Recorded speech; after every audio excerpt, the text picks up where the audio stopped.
نؤمن به ونتوكل عليه ونعوذ بالله من شرور أنفسنا ومن سيئات أعمالنا من يهده الله فلا مضل له ومن يضلل فلا هادي له وأشهد أن لا إله إلا الله وحده لا شريك له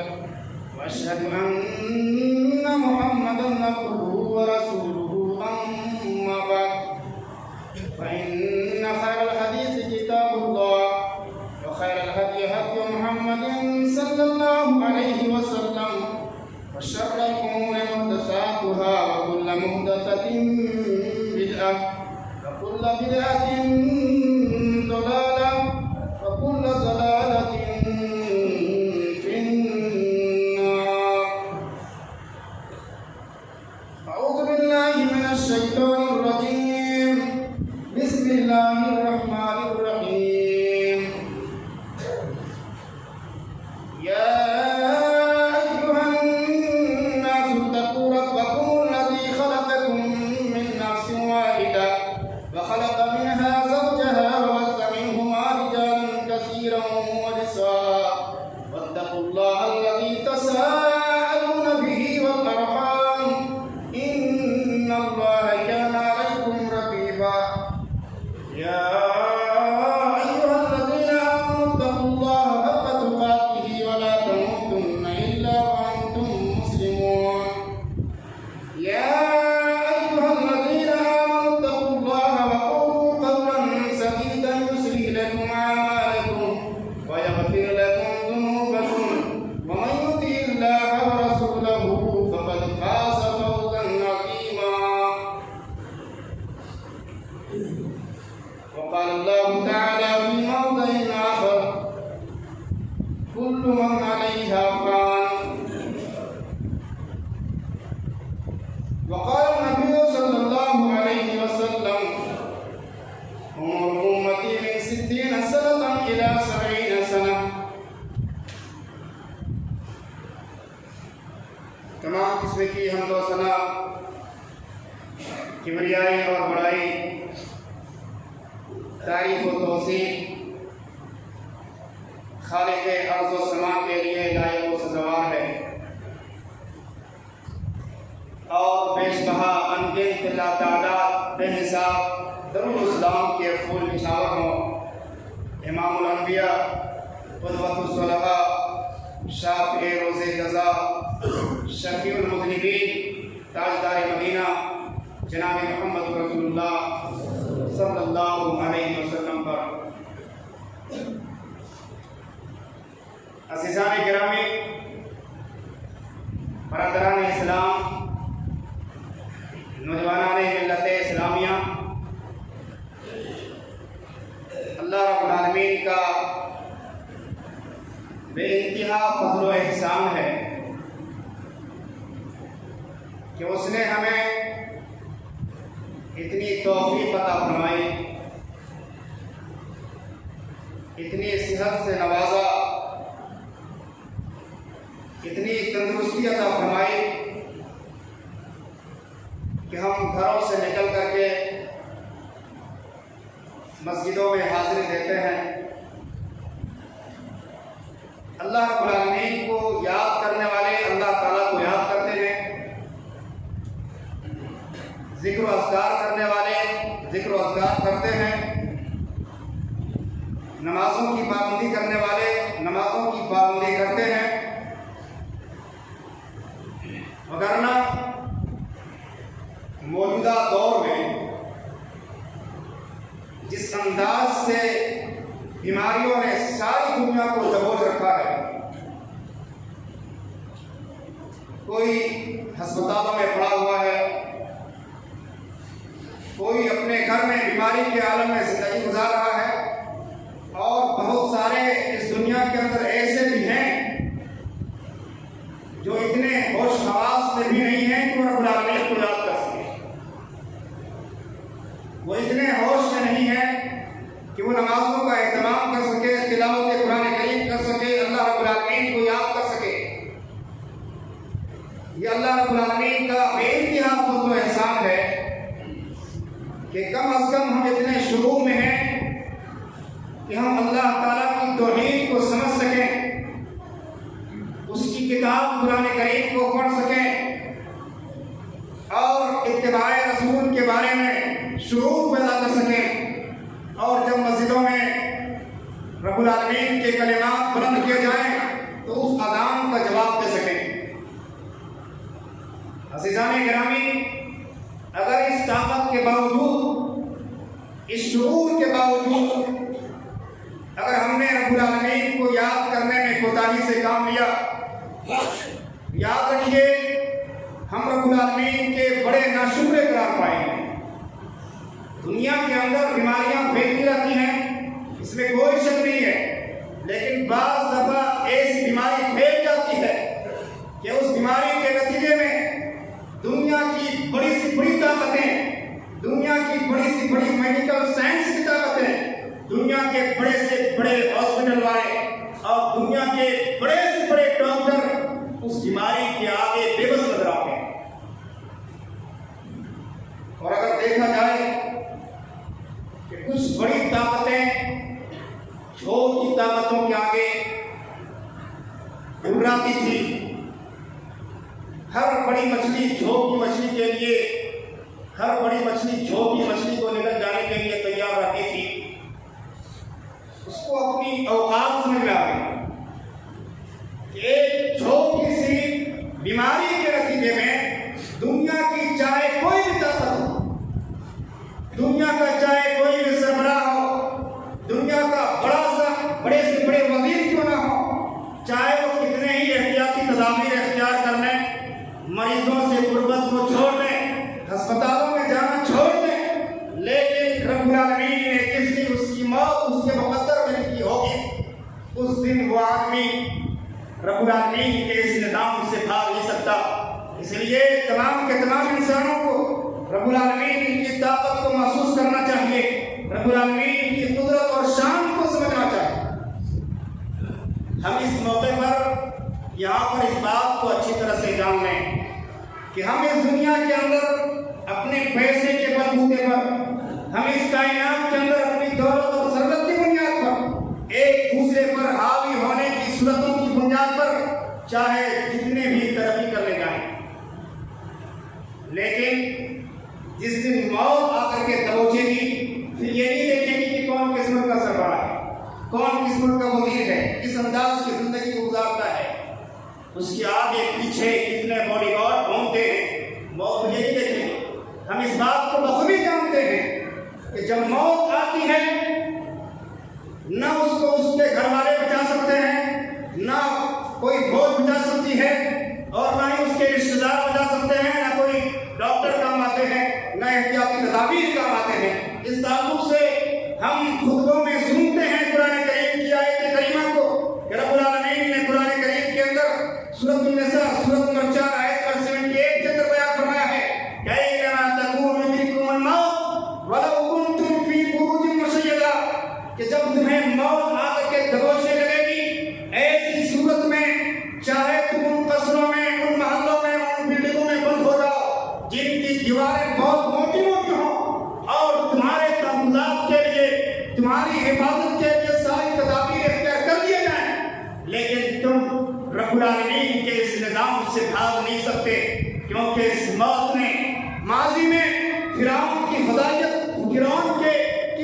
کے دعوے کو نہیں دیکھا، اس موت نے ماضی میں انبیاء کرام کی شخصیات کو نہیں دیکھا، اس موت نے ماضی میں صحابہ کرام رضوان اللہ تعالیٰ علیہ مجمعین کے ولا اور تقویٰ کو نہیں دیکھا۔ کہ موت جب آتی ہے انسان کو دبوچ لے جاتی ہے۔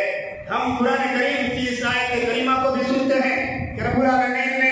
قرآن کریم سورہ آل عمران سورۃ نمبر 3 آیت نمبر 185 کے اندر بیان فرمایا ہے، کل نفس ذائقۃ الموت وانما توفون اجورکم یوم القیامہ فمن زحزح عن النار وادخل الجنۃ فقد فاز وما الحیاۃ الدنیا الا متاع الغرور۔ اللہ رب العالمین نے بیان فرمایا ہے ہر انسان کو اس کائنات کو چھوڑ کر کے چلے جانا ہے،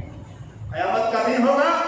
تمہیں تمہارے کیے کا پورا بدلہ دیا جائے گا، قیامت کے دن تم اپنے کیے کا پورا بدلہ پاؤ گے۔ فمن زحزح عن النار، رب کائنات فرماتا ہے کہ جو شخص جہنم کے عذاب سے بچا دیا گیا، اور جنت کے اندر داخل کر دیا گیا،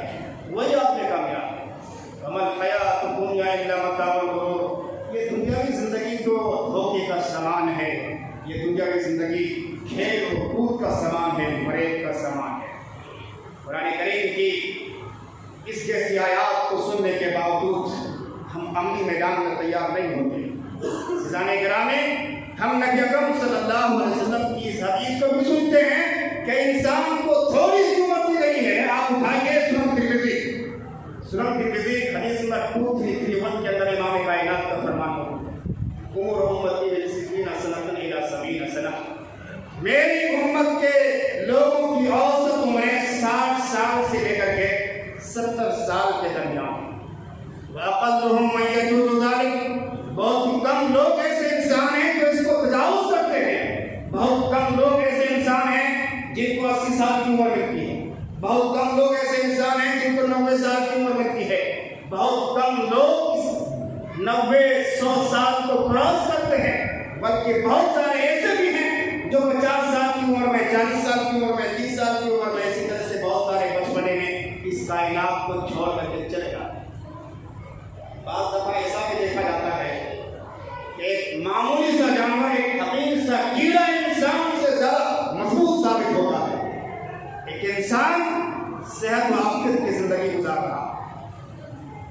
اس نے پوری کائنات کے اندر اپنے نام کو روشن کر رکھا ہو، اپنے کام کے ذریعے سے، اپنی ٹیکنیک کے ذریعے سے، اپنے ہنر کے ذریعے سے پوری دنیا کے اندر اپنے نام کا ڈنکا پیٹ رکھا ہو، وہی انسان، صحت مند انسان گھر سے نکلتا ہے، بازار جاتا ہے اور لوٹتے ہوئے چھوٹا سا مچھر ڈنک مارتے، بعض دفعہ اس مچھر کے مارے ہوئے ڈنک کے زہر کے اثر سے انسان اس کائنات کو چھوڑ کر کے چلا جاتا ہے۔ عزیزان گرامی، انسان پانی کے بھنبلے کی طرح نہایت نازک بنایا گیا ہے، نہایت کمزور بنایا گیا ہے، اس لیے ہم تمام کو اس دنیا کے بعد والی زندگی کو یاد کر کے چلنا چاہیے۔ نبی اکرم جناب محمد رسول اللہ صلی اللہ علیہ وسلم نے صحابہ کرام رضوان اللہ تعالیٰ علیہ مجمعین سے خطاب کرتے ہوئے فرمایا تھا، صحیح مسلم کے اندر روایت موجود ہے، اسی طرح سے سنن ترمذی حدیث نمبر 1054 کے اندر بھی موجود ہے۔ آپ صلی اللہ علیہ وسلم نے فرمایا تھا، کنت نہیتکم عن زیارت القبور فزوروها، میں نے تمہیں قبروں کی زیارت سے منع کیا تھا، لیکن اب تم قبروں کی زیارت کرو، فزوروها۔ اللہ کے نبی صلی اللہ علیہ وسلم نے یہ بات صحابہ کرام رضوان اللہ تعالیٰ علیہ مجمعین سے ارشاد فرمائی۔ اس حدیث کا مقصد یہ ہے، اس فرمان کا مقصد یہ ہے کہ تم ابھی نئے نئے اسلام کے اندر داخل ہوئے، تم جن مذاہب کی تابعداری میں زندگی گزار رہے تھے، وہ مذاہب مورتیوں کے تقدس کو پیش کرتے تھے، تم جن مذاہب کی تابعداری میں زندگی گزار رہے تھے، وہ مذاہب قبروں کے تقدس کو پیش کرتے تھے، تم جن مذاہب کی تابعداری میں زندگی گزار رہے تھے، وہ قبروں کے اوپر سجدہ کرنے کی ریت رواج کو پیش کرتے تھے، تم جن مذاہب کی تابعداری میں زندگی گزار رہے تھے، وہ مذاہب ہر فائدہ پہنچانے والی، ہر نفع پہنچانے والی چیز کو الہ اور خدا تصور کرتے تھے۔ اسی لیے اللہ کے نبی جناب محمد رسول اللہ صلی اللہ علیہ وسلم نے اس خدشہ سے اور اس ڈر سے کہ کہیں صحابہ کرام رضوان اللہ تعالیٰ علیہ مجمعین اپنی پختگی کے باوجود اس رسم و رواج سے آنے کے نتیجے میں قبروں کی زیارت کو جاتے ہوئے کہیں پھسل نہ جائیں، اسی لیے اللہ کے نبی صلی اللہ علیہ وسلم نے اسلام کے ابتدائی دور میں، اسلام کے شروعاتی دور میں صحابہ کرام رضوان اللہ تعالیٰ علیہ مجمعین کو قبروں کی زیارت سے منع فرما دیا تھا، لیکن اخیر کے دور میں اس حکم کو منسوخ کرتے ہوئے صحابہ کرام سے فرمایا، فزوروها، اب تم قبروں کی زیارت کرو۔ کیوں؟ فإنها تذکر الآخرة، کیونکہ قبروں کی زیارت تمہیں آخرت یاد دلائے گی، قبروں کی زیارت تمہیں موت یاد دلائے گی، قبروں کی زیارت تمہیں برزخی زندگی کو یاد دلائے گی۔ یہ اللہ کے نبی صلی اللہ علیہ وسلم نے صحابہ کرام رضوان اللہ تعالیٰ علیہ مجمعین سے فرمایا تھا، اور خود اللہ کے نبی صلی اللہ علیہ وسلم آخری رات کے بعد بھی اپنے روم سے نکلتے تھے، سنسان گلیوں سے گزرتے ہوئے بقیع قبرستان پہنچتے تھے اور اپنے سے پہلے گزر جانے والوں کے لیے مغفرت کی بخشش کی دعا کرتے تھے۔ کتنے لوگ ہیں جو نبی صلی اللہ علیہ وسلم کی سنت پر عمل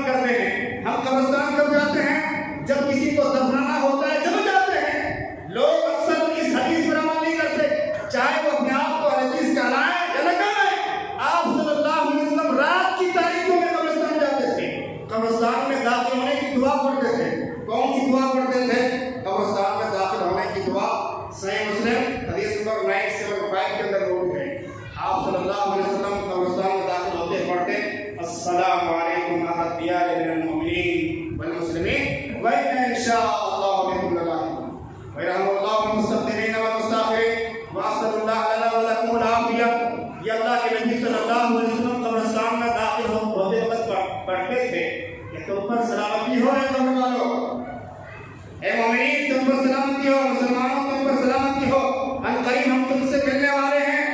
اور میں رب العالمین سے تمہارے لیے اپنے لیے عافیت چاہتا ہوں۔ عزیزان گرامی، برادران اسلام، انسان اس دنیا کے اندر اپنے گھر کے افراد کی بیماری کو برداشت نہیں کر سکتا ہے۔ کوئی گھر کے اندر بیمار ہو جائے تو اس کو لے کر کے اسپتال جاتا ہے، ڈاکٹروں سے رجوع کرتا ہے، ہونا بھی چاہیے، لیکن جب گھر کے بیمار افراد میں سے کسی کا انتقال ہو جاتا ہے، ماں کا انتقال ہو جائے، بیٹی کا انتقال ہو جائے، تو وہی انسان اپنی فوت شدہ ماں کو یا اپنے فوت شدہ باپ کو اپنے کندھے پر اٹھاتا ہے، قبرستان میں جاتا ہے، نماز جنازہ ادا کرتا ہے اور پھر اس کو قبر کے حوالے کر دیتا ہے۔ حالانکہ وہ یہ بات اچھی طرح سے جانتا ہے کہ کچھ ہی لمحوں میں فرشتے آئیں گے، ان کو اٹھائیں گے، ان سے سوالات کریں گے۔ وہ اس بات کو بھی جانتا ہے کہ چند دنوں کے بعد، چند گھڑیوں کے بعد، چند مہینوں کے بعد اس کی پوری لاش شب سر بن جائے گی، باوجود اس کے وہ قبر کے حوالے کر کے آتا ہے۔ تو اللہ کے نبی جناب محمد رسول اللہ صلی اللہ علیہ وسلم نے قبرستان میں داخل ہونے کی دعا سنائی کہ جب تم قبرستان جاؤ، قبرستان میں داخل ہونے کی دعا کو پڑھو، اور تم قبرستان میں داخل ہونے کی دعا پڑھ کر کے تم اپنے مستقبل کو یاد کرو کہ آج یہ لوگ چلے گئے، کل ہمیں یہاں آنا ہے، آج ان کی باری تھی، کل ہماری باری آنے والی ہے۔ اس طرح سے جب تم آخرت کی زندگی کو یاد کرو گے، اس طرح سے جب تم برزخی زندگی کو یاد کرو گے، اس طرح سے جب تم اس دنیا کے بعد والی زندگی کو یاد کرو گے، تو تمہارے سامنے ہمارے صالحات کو اختیار کرنے کا ایک جذبہ پیدا ہوگا، نیک اعمال کو اختیار کرنے کی ایک اسپیڈ پیدا ہوگی، اور تم نیکیوں میں ایک دوسرے سے سرحد لے جانے کی کوشش کرو گے، ایک دوسرے سے آگے بڑھ جانے کی کوشش کرو گے۔ عزیزان گرامی، برادران اسلام، ہم لمحہ بلمحہ موت کی جانب آگے بڑھ رہے ہیں۔ یہ گردش لیل و نہار، یہ رات اور دن کی گردش ہماری عمر عزیز کو دیمک کی طرف چاٹ رہی ہے، اور آپ اس بات کو بھی بخوبی جانتے ہیں کہ جو چیز ہر دن کم ہوتی رہے وہ بالآخر ختم ہو جاتی ہے۔ جو لمحہ گزر جاتا ہے، جو وقت گزر جاتا ہے، جو دن گزر جاتا ہے، وہ واپس لوٹ کے دوبارہ نہیں آتا۔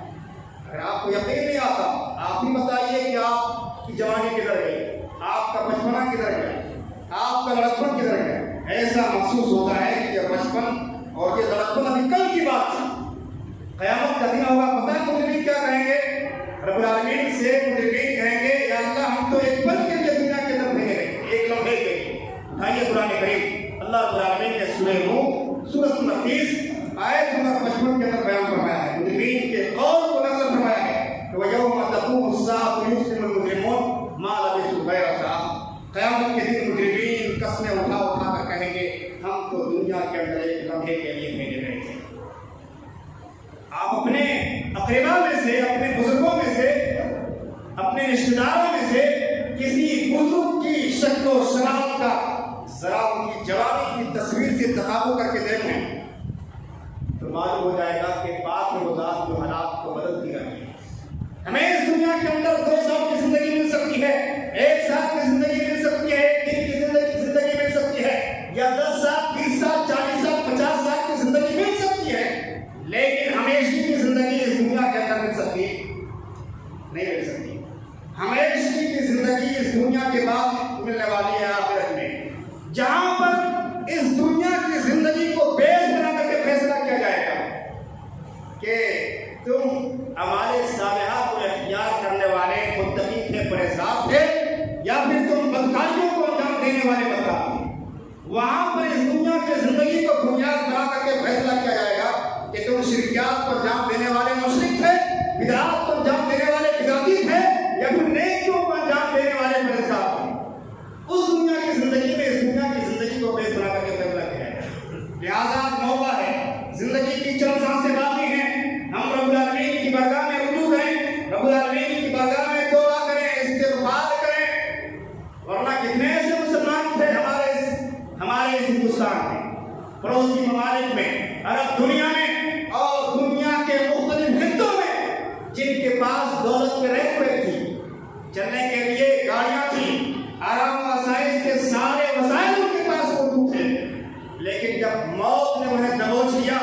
تو ایک نظر نہ آنے والے وائرس سے ان کو تباہ و برباد کرنا ہے۔ لہٰذا مسلمانوں کو چاہیے کہ رب العالمین کی بلکہ دنیا کے تمام لوگوں کو چاہیے کہ اللہ رب العالمین کی طاقت کو محسوس کریں، رب العالمین کی شان کو سمجھیں۔ یہ دنیا کی ساری چیزیں فنا ہونے والی ہیں۔ اٹھائیے قرآن کریم، اللہ رب العالمین نے واضح طور پر سورہ رحمٰن سورۃ نمبر 55 آیت نمبر 26 اور 27 کے اندر بیان فرمایا ہے، کل من علیہا فان ویبقی وجہ ربک ذو الجلال والاکرام۔ دنیا کی ساری چیزیں فنا ہونے والی ہیں، دنیا کی ساری چیزیں ختم ہونے والی ہیں، چاہے جاندار ہوں، آسمان میں اڑنے والے پرندے ہوں، چرند ہوں، یا زمین کے اندر رہنے والے کیڑے مکوڑے ہوں، کوئی بھی انسان ہو، جن ہو، دنیا کی ساری چیزیں چاہے جاندار ہو یا غیر جاندار ہو، ساری چیزیں ختم ہونے والی ہیں۔ یہ بلڈنگیں اور یہ عمارت جس کو بنانے کے لیے انسان اپنی پوری زندگی کو تج دیتا ہے، ساری حکومتیں اپنی ساری زندگی کو اس کی تعمیر کے لیے تج دیتی ہیں، ساری کی ساری چیزیں ختم ہو گئی۔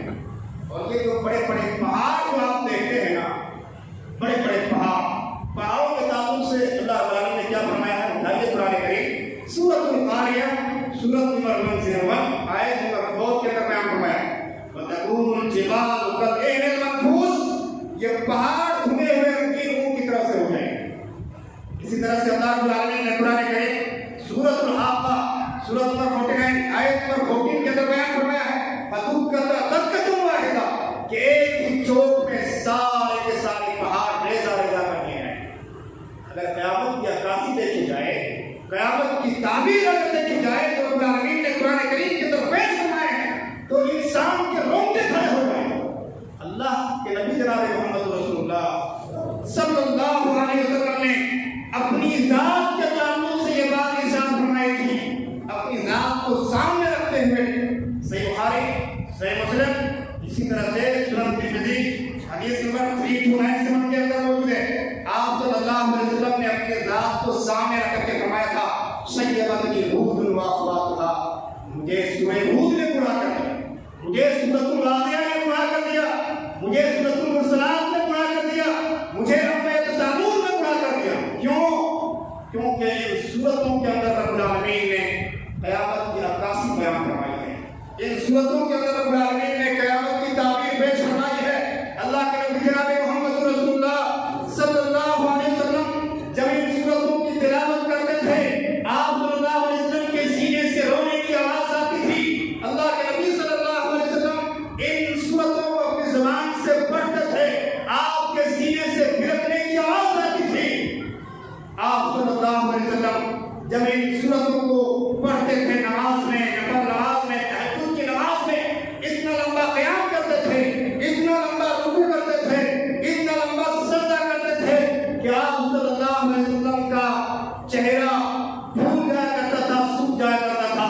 آپ صلی اللہ علیہ وسلم کے مبارک پاؤں میں ورم لگایا کرتا تھا۔ حضرت عائشہ ام المؤمنین، مومنین کی ماں حضرت عائشہ رضی اللہ تعالیٰ عنہا نبی اکرم صلی اللہ علیہ وسلم سے سوال کرتی، ایسا سوال جس سوال کو حدیث کی کتابوں کے اندر محدثین نے نقل فرمایا ہے۔ آپ اٹھائیں گے صحیح مسلم حدیث نمبر 2820 کے اندر حضرت عائشہ رضی اللہ تعالیٰ عنہا کا وہ سوال موجود ہے۔ حضرت عائشہ رضی اللہ تعالیٰ عنہا پوچھتی، یا رسول اللہ صلی اللہ علیہ وسلم اتصنع هذا وقد غفر لك ما تقدم من ذنبك، یا رسول اللہ صلی اللہ علیہ وسلم آپ اتنا لمبا قیام کیوں کرتے ہیں، آپ اتنا لمبا سجدہ کیوں کرتے ہیں، آپ اتنا لمبا رکوع کیوں کرتے ہیں، آپ تو معصوم الخطا ہیں۔ اللہ کے نبی جناب محمد رسول اللہ صلی اللہ علیہ وسلم اپنی بیوی کو جواب دیتے، یا عائشہ افلا اکون عبدا شکورا، کیا میں رب العالمین کا شکر گزار بندہ نہ بنوں؟ عزیزان گرامی، اگر یہ تصور ہمارے اندر پیدا نہ ہو سکا تو آپ فرمائیں گے ہم سچے مسلمان نہیں ہو سکتے۔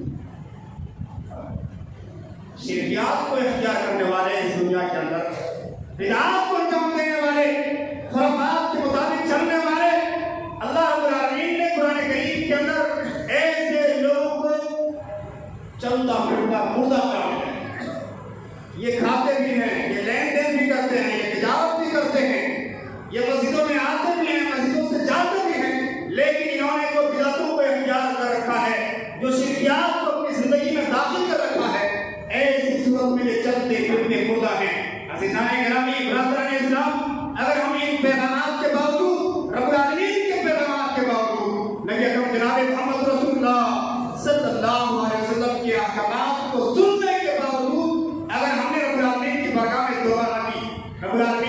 برگاہ میں ندامت کی آنسو نہ بہائے،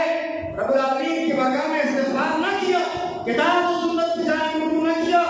تو کوئی بعید کی بات نہیں ہے کہ رب العالمین ہم تمام کو ہلاک برباد کر دے۔ کوئی بعید کی بات نہیں ہے کہ رب العالمین آسمان سے پتھروں کو نازل فرمائے، پتھروں کی بارش فرمائے اور ہم تمام کو ہلاک و برباد کر دے۔ یہ رب العالمین پر کوئی بعید کی بات نہیں ہے کہ رب العالمین لوگوں کو ہلاک و برباد کرنے کے لیے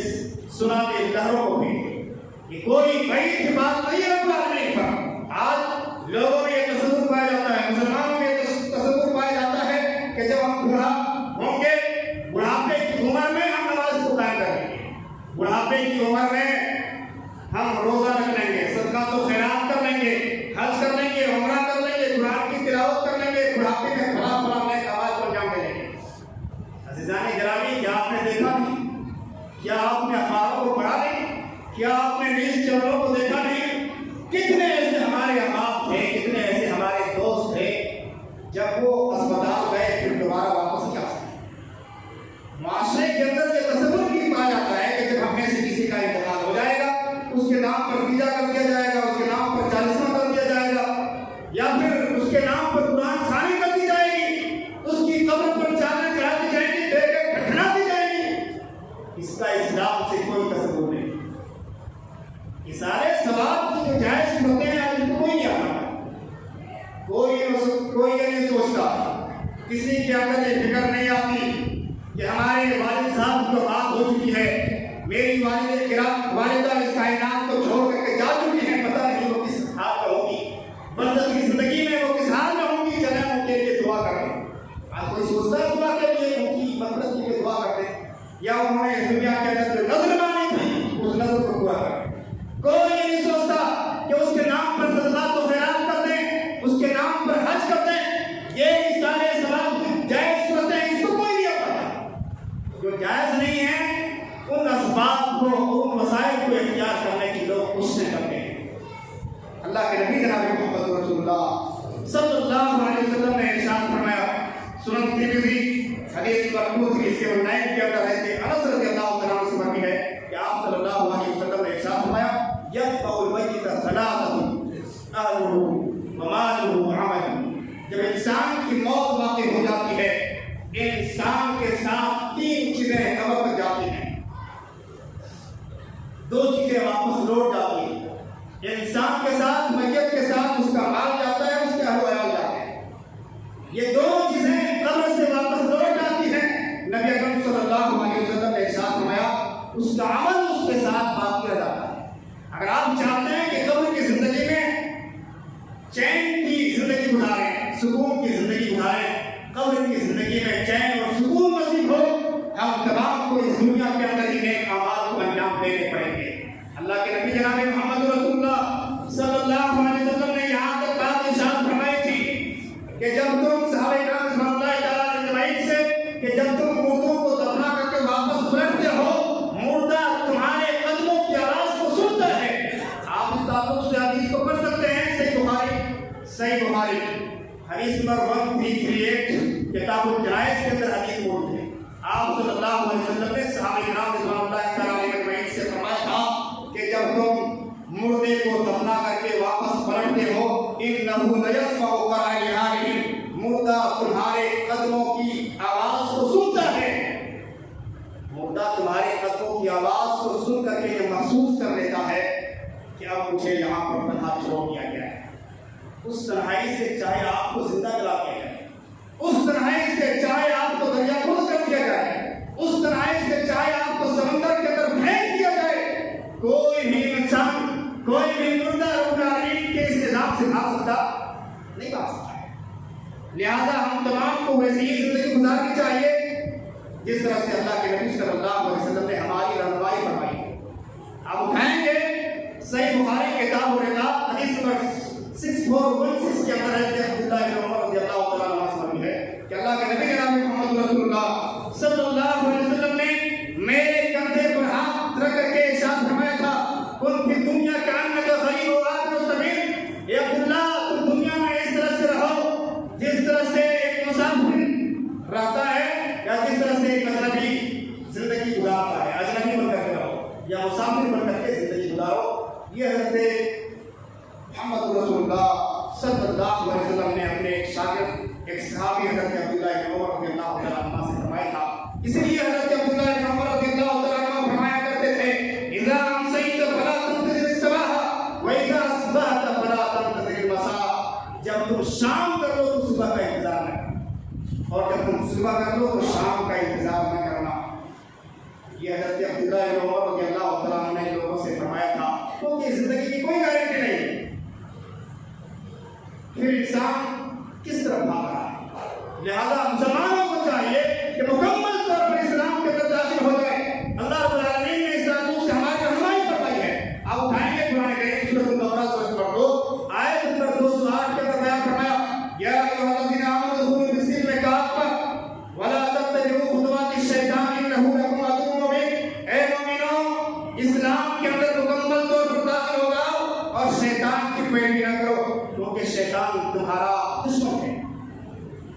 شاید کا کیا مطلب ہے؟ تمہاری زندگی, تمہاری چال چلن, تمہارے طور طریقے ساری کی ساری چیزیں اسلام کے تابع ہونا چاہیے. ایسا نہیں ہونا چاہیے کہ تم اسلام کا دعویٰ کرو اور اسلام کا دعویٰ کرنے کے باوجود تم جھوٹ بولو. ایسا نہیں ہونا چاہیے کہ تم مسجدوں میں جمعہ کے دن آؤ, تقریر اور خطبات کو سنو اور پھر اس کے بعد تقریر کو سننے کے بعد, خطاب کو سننے کے بعد ایک کان سے سنو اور دوسرے کان سے نکالو. ایسا نہیں ہونا چاہیے کہ تم تجارت میں, کاروبار میں, لین دین میں دنا کرو, جھوٹ کرو. ایسا نہیں ہونا چاہیے کہ تم محبت رسول کا ڈھنڈورا پیٹو, اتباع رسول کا ڈھنڈورا پیٹو اور پھر اس کے باوجود بدعات میں اور خرابات میں ملوث ہو جاؤ. ایسا بھی نہیں ہونا چاہیے, بلکہ تمہاری زندگی کا ہر گوشہ اسلام کے تابع ہونا چاہیے. تمہاری زندگی کا ہر گوشہ اسلام کے مطابق ہونا چاہیے.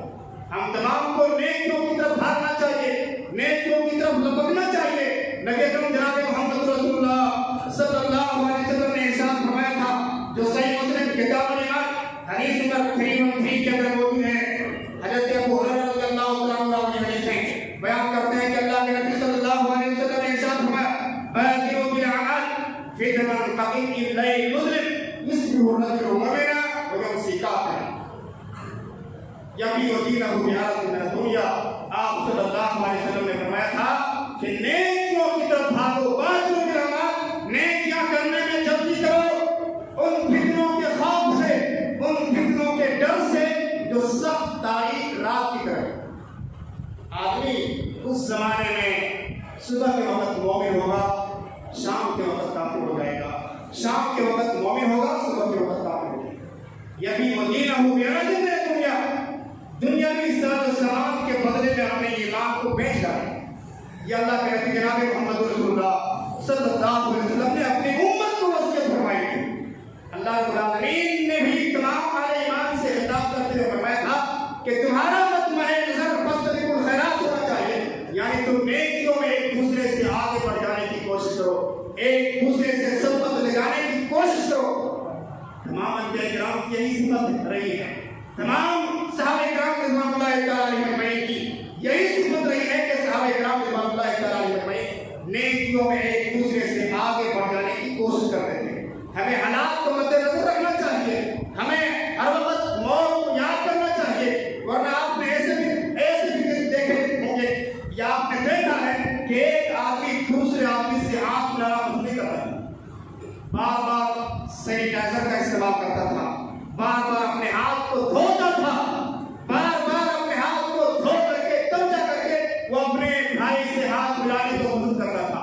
ایسا بھی لوگوں نے دیکھا کہ ایک آدمی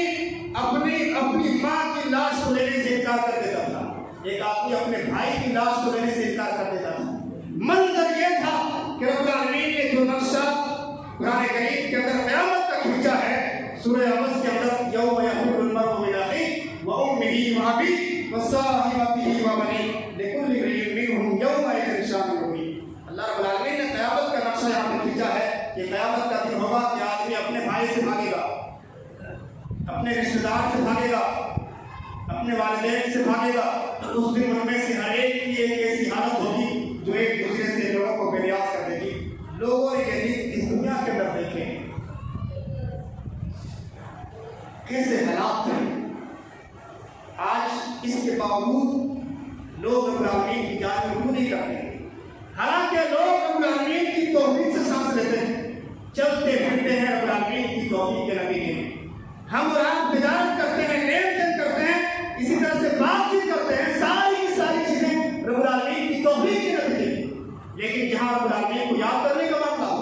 جہاں رب العالمین کی شکر گزاری کا معاملہ ہو، رب العالمین کے احکامات پر چلنے کا معاملہ ہو، وہاں سب سے زیادہ اس دنیا کے اندر انسان اپنے رب پر ظلم کرتا ہے، اپنے نبی پر ظلم کرتا ہے، اور اسی طرح سے اپنے دین پر اور اپنے اسلام پر ظلم کرتا ہے. جہاں ہماری مرضی کے مطابق حدیث آتی ہے، ہماری مرضی کے مطابق قرآن کریم کی آیت آتی ہے، ہم اس کو مان لیتے ہیں. لیکن جہاں ہماری مرضی کے خلاف، جہاں ہماری مرضی کے خلاف کوئی آیت آئے، ہماری مرضی کے خلاف کوئی حدیث آئے، ہمارے امام کے فتوے کے خلاف، ہمارے مفتی کے فتوے کے خلاف، ہمارے خطیب کے فتوے کے خلاف کوئی حدیث آتی ہے یا قرآن کریم کی کوئی آیت آتی ہے، تو ہم اس کو ماننے سے انکار کر دیتے ہیں، اس کی توجیہ کرتے ہیں، اس کی تعریف کرتے ہیں. اس سے بڑا ظلم اللہ اور اس کے رسول کے ساتھ کیا ہو سکتا ہے؟ عزیزان گرامی، کتاب و سنت کی جانب رجوع کرنے کی ضرورت ہے. ایک اللہ رب العالمین کے برگاہ میں دو لگانے کی ضرورت ہے. اس دنیا کے بعد ہماری زندگی کو یاد کرنے کی ضرورت ہے، نیک اعمال کو انجام دینے کی ضرورت ہے، اپنے آپ کو برائیوں سے بچانے کی ضرورت ہے. رب العالمین ہم تمام کو اس کی توفیق عطا فرمائے. یا اللہ جو بھی کتاب و سنت سے دور ہیں، یا اللہ وہ کتاب و سنت کی جانب رجوع کرنے کی توفیق عطا فرمائے. یا اللہ جو بھی مسلمان ایمان ہے شفاء کلی عطا فرمائے. یا اللہ جو بھی مسلمان دشمنوں کے قبضے میں ہیں، یا اللہ جلد از جلد انہیں چھٹکارا نصیب عطا فرمائے. آمین. صلی اللہ علیہ نبینا محمد وآلہ وصحبہ اجمعین.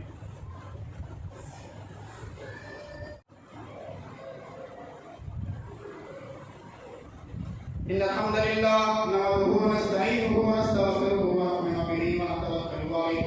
ونعوذ بالله من شرور انفسنا ومن سيئات اعمالنا من يهده الله فلا مضل له ومن يضلل فلا هادي له واشهد ان لا اله الا الله وحده لا شريك له واشهد ان محمدا عبده ورسوله. اما بعد فان خير الحديث كتاب الله وخير الهدي هدي محمد صلى الله عليه وسلم وشر الامور محدثاتها وكل محدثه بدعه وكل بدعه ضلاله وكل ضلاله في النار. اعوذ بالله من الشيطان الرجيم. بسم الله الرحمن الرحيم. ان الله وملائكته يصلون على النبي يا ايها الذين امنوا صلوا عليه وسلموا تسليما. اللهم صل على محمد وعلى ال محمد كما صليت على ابراهيم وعلى ال ابراهيم انك حميد مجيد. اللهم بارك على محمد وعلى ال محمد كما باركت على ابراهيم وعلى ال ابراهيم انك حميد مجيد. عباد الله رحمكم